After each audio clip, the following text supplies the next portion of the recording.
In today's video, I'm going to show you step-by-step how to create a WorkDoc and fully customize it inside your workspace.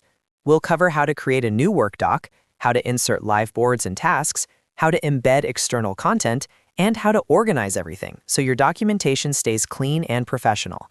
If you find this tutorial helpful, make sure to hit that like button and subscribe for more simple, practical software guides. Let's get started.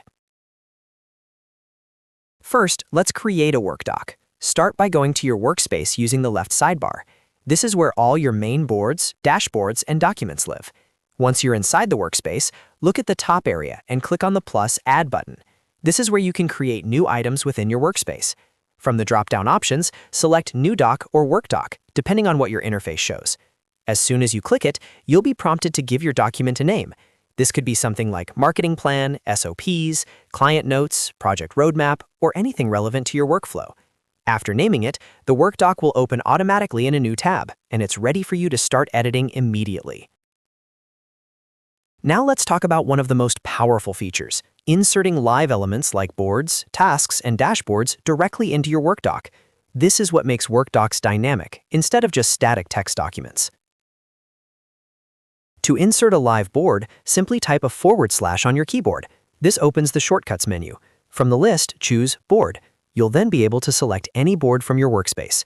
Once inserted, the board appears live inside your document, meaning any updates made to the board will automatically reflect in the WorkDoc. If you want to insert a live item, like a specific task, type the @ symbol, then search for the item by name. Select it from the results, and it will appear as a live linked item inside your document. The best part is that it updates automatically, so you never have to manually adjust progress or status inside your notes. You can also insert Dashboard Widgets. Again, type a / to open the menu. From there, you can choose options like Chart, Numbers, List, or Table. These elements allow you to display real-time data summaries directly inside your WorkDoc, which is perfect for reports or executive summaries. Next, let's look at how to embed external content.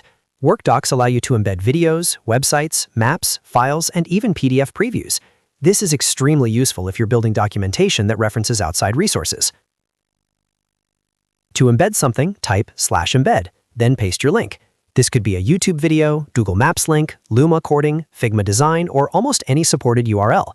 Once pasted, the content will display directly inside your WorkDoc, making it interactive and easy for your team to access without switching tabs. Finally, let's talk about organizing your WorkDocs. Inside your workspace, you can create folders to group related documents together. Simply add folders and drag your WorkDocs into the appropriate groups. You can also control privacy settings. Make a document private if it's for internal use only, or make it shareable if you need to collaborate with teammates or external stakeholders. If you need to reuse a structure, you can duplicate a WorkDoc instead of starting from scratch. And if you're working across multiple workspaces, you can move documents between them to keep everything aligned with your projects. And that's it. You now know how to create a WorkDoc, insert live boards and tasks, embed external content, and organize everything efficiently inside your workspace. If this tutorial helped you, make sure to like this video and subscribe to the channel for more easy-to-follow software guides. Thanks for watching, and I'll see you in the next one.